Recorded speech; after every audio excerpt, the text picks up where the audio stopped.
que agora a gente vai também ter um assunto muito, muito importante, muito relevante, ainda mais para você que é pai, mãe, ou você que tem um serzinho, uma criancinha aí do seu lado, que você tem que cuidar, né? Cada vez mais cedo, crianças vêm tendo acesso às novas tecnologias através de celulares e tablets, porque esses eletrônicos, né, eles oferecem muitas funções que divertem os pequenos. É verdade. O celular é o aparelho mais utilizado por essa turminha, inclusive deixando de lado brinquedos pedagógicos, deixando de lado brinquedos mais adequados, inclusive, para a idade. Mas quem está ao vivo no Notícias do Bem para falar com a gente a respeito desse tema é a psicopedagoga Carla Gonçalves.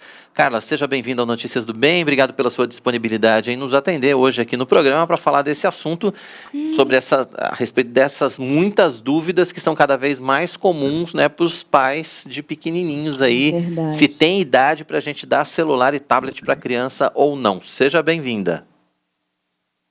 Boa tarde. É um tema que hoje é até para nós, né? Imagina para as crianças, né, que os pais veem como algo que deixa a criança mais quieta e acabam fornecendo desde muito o uso, né, das telas. Não só o celular também, mas também temos hoje acesso pela própria televisão, né, pelo YouTube. Então, como a academia, né, a americana de pediatria, ela recomenda que esse uso, né, de eletrônicos seja feito após os 2 anos de idade. Antes disso, é extremamente prejudicial. E após isso, no máximo, o uso de no máximo 2 horas. Eu ainda, né, que estou na área, eu vejo como algo ainda muito prejudicial. Carla, assim, né, você falou uma coisa muito interessante, a questão da idade, né? Qual é o tempo, né, ideal? Você falou a partir dos 2 anos. Porque o que acontece com o organismo, com a mente, o que acontece com a criança quando ela passa a ter esse contatinho antes, né? Quais são os riscos disso acontecer, hein? O que causa? A gente vai ter, né, a gente já tem uma geração com grande prejuízo na interação social, né? As crianças de hoje não possuem uma boa interação, né, devido ao excesso de uso da tela. Por mais que a tela venha ensinar algumas coisas, o inglês, por exemplo, as cores, ela não existe aquela troca, né, interativa. Então, crianças com grande prejuízo na interação, um prejuízo significativo na fala, porque a criança ela tem uma grande poda neural aos 3 anos de idade, 50% dessa poda. Então, aos anos de idade, eu preciso de uma criança que forme frases já e que fale uma média de 200 palavras. Então, o celular, né, o eletrônico, ele não possibilita essa troca. Então, a gente, digamos que, às vezes, deixa de aproveitar, né, aquela janelinha que a gente tem dos neurônios, porque uma criança de 3 anos de idade, enquanto você ensina para ela digamos que uma nova língua, o inglês, né? Ela aprende uma média de 15 minutos, chegando às vezes até falar como um estrangeiro mesmo, pega até o sotaque. Então, após isso, não é que essa criança não vai aprender, né? Mas esse aprendizado se torna mais demorado devido aos neurônios, né? A poda de 50% ela é bem significativa. E a maior poda que a gente tem é entre os 6 e 7 anos de idade. Ah, mas essa criança nunca mais vai aprender? Vai. Mas digamos que aos trancos e barrancos, com muita dificuldade. Entendi. E para crianças abaixo dessa idade, então, nem pensar, né? Abaixo de 2 anos, nem pensar. Mas a gente tem visto muito, né, doutora? A gente vê crianças até com menos de 1 ano já com um aparelhinho na mão e já acessando, enfim. Eles conseguem, inclusive, fazer coisas que a gente até duvida que eles conseguem fazer com essa idade, né? A gente até tem crianças hoje com grande prejuízo, né? Porque, assim, o meu trabalho, eu tenho que avaliar essa criança para ver qual a dificuldade, se ela está dentro dos marcos de desenvolvimento. Então, a gente vê crianças que, às vezes, não tem nenhum transtorno aparente, mas com um atraso significativo na motricidade fina, nas mãos, por falta de manusear objetos, né? Porque o celular usa ali só, digamos, praticamente o polegar. Então, crianças com esses prejuízos, por falta de manusear, né, os objetos, explorar, digamos que a natureza, desenvolver a força, né, das mãos. Crianças com dificuldades em recortar, dificuldades para poder escrever. Crianças hoje muito estressadas, porque é extremamente imediatista, né? Pode ver que uma grande impaciência, às vezes, de esperar a troca de uma banda no celular. Então, isso traz muitos prejuízos emocionais, o saber esperar, o viver, digamos que a ociosidade, né? Sempre ali em busca de algo para, inclusive nós, né? Mas para a criança isso é extremamente prejudicial. E após os 2 anos de idade, eu ainda peço para os pais que o máximo que puder não dá, né, essa tela para a criança, deixar ela brincar, que não dê, porque ainda temos, digamos que uma grande janelinha aí que a criança, né, ela é uma página em branco, quem vai escrever nela somos nós. Então, eu peço ao máximo que se puder ir, no máximo, meia hora ainda, mesmo que após os 2 anos, por mais que a academia, né, americana de pediatria recomende que possa, né, fazer o uso após os 2 anos, eu peço para segurar ao máximo. Tá certo, doutora.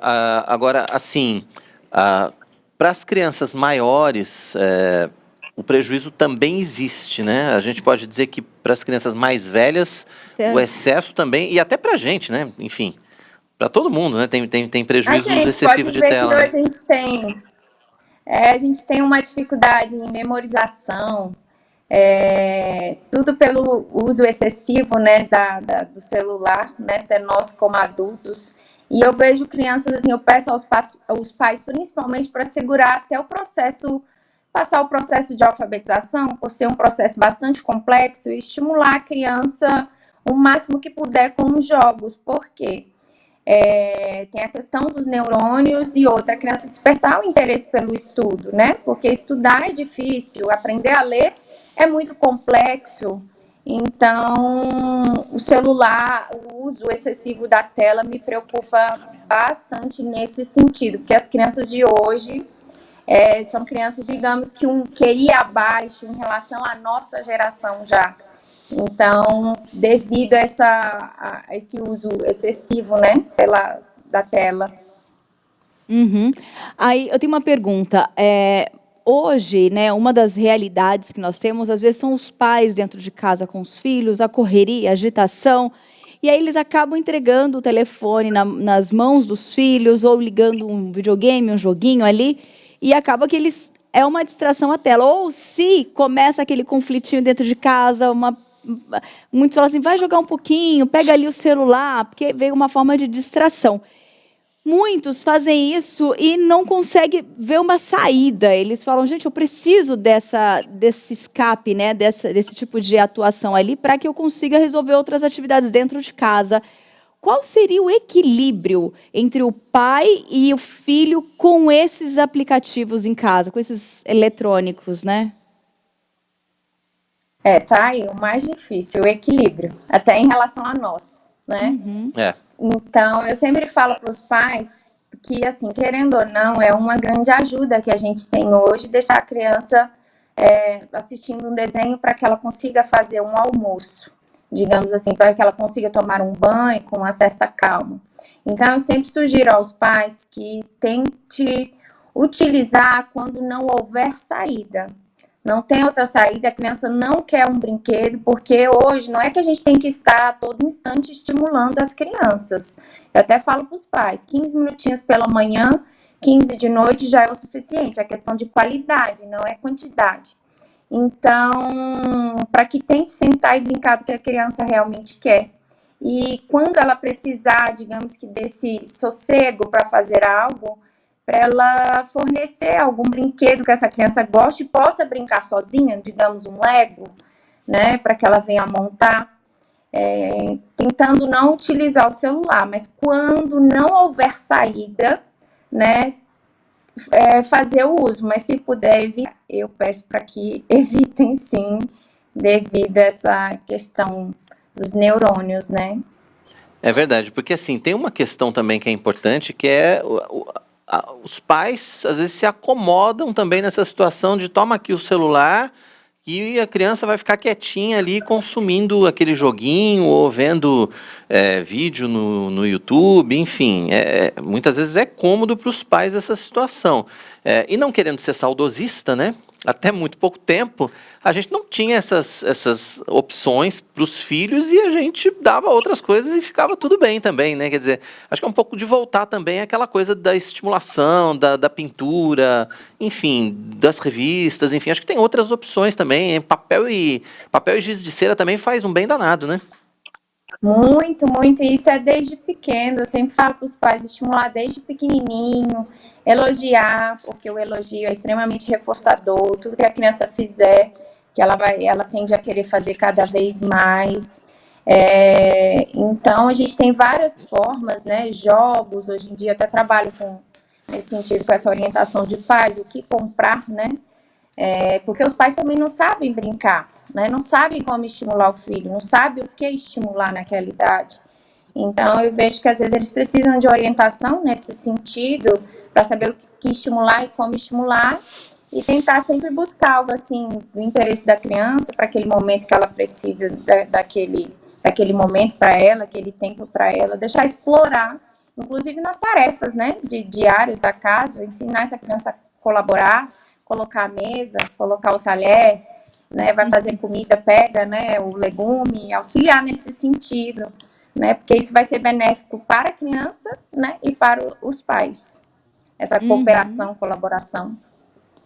Muito bom. Bem colocado aí, Carla, essa questão dessa interação dentro do próprio lar, né? Antes tinha tanto essa questão da responsabilidade, a importância dos pais inserirem as tarefas da casa também, até como uma forma de substituir esse tempo nas telinhas, né?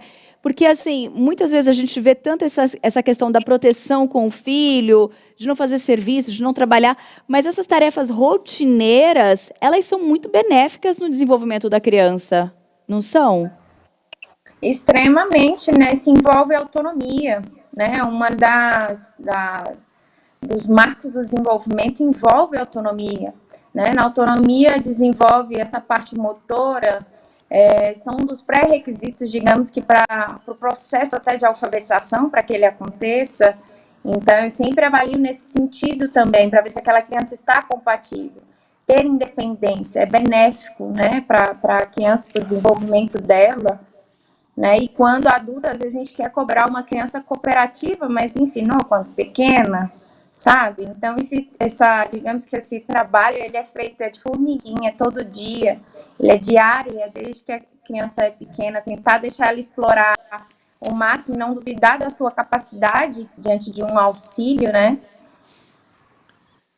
É verdade, e isso tem sido cada vez menos comum, né? Até porque hoje a gente tem visto, não só entre as crianças, né, voltando naquela questão da interação social, mas entre os próprios pais, e aí imagino entre os pais e as crianças também, cada um lá na sua telinha somente, né? Aí falta também essa interação entre pais e filhos que é tão fundamental, né? Esse relacionamento, né? O relacionamento bastante prejudicado, né? Eu até queria, para a gente já caminhar para o nosso encerramento, eu gostaria até de saber, assim, nesse atendimento, nas suas conversas, existe muito essa dificuldade desse relacionamento, porque há esse distanciamento, cada um ali no seu telefone, no videogames.